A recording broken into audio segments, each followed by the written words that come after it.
La 26e réunion du comité ministériel de l'organe MCO de la Communauté de développement de l'Afrique australe sur la coopération en matière de politique, de défense et de sécurité s'est tenue les 11 et 12 juillet 2024 au Centre international de conférence Mulungushi à Lusaka en République de Zambie.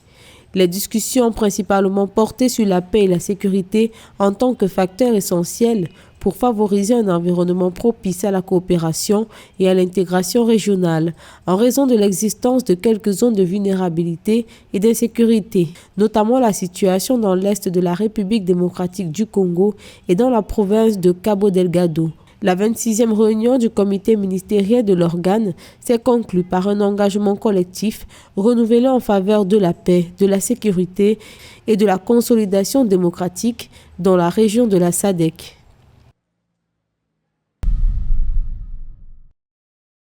Une délégation de la communauté de l'Afrique de l'Est, conduite par Jean-Baptiste Avugimana, directeur des secteurs productifs de la CAE, a reçu le 8 juillet 2024 à Gaborone, au Botswana, Angèle Makombo Tumba, secrétaire exécutive adjointe de la communauté de développement de l'Afrique australe. Au menu de cet échange, des sujets d'intérêt mutuel dans les stratégies de conservation au profit des deux régions, notamment en matière de biodiversité et le développement des activités socio-économiques. La rencontre a ainsi permis de poser les jalons pour l'élaboration de politiques, de stratégies et d'actions coordonnées pour la conservation et l'utilisation durable de la faune et d'autres activités touristiques. La réunion a également permis de discuter des moyens d'améliorer les efforts de collaboration par le biais d'initiatives d'application de la loi pour lutter contre le braconnage et le commerce illégal d'espèces sauvages dans l'écosystème transfrontalier.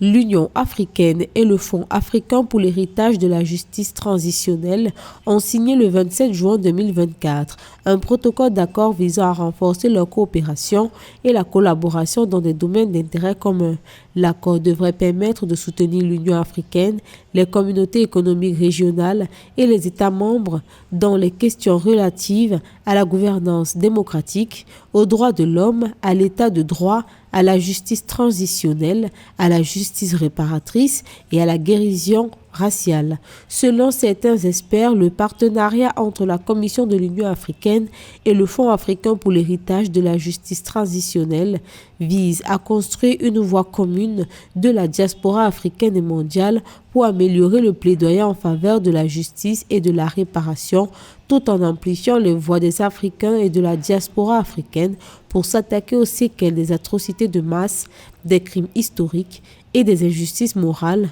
commis contre les Africains et la diaspora africaine mondiale.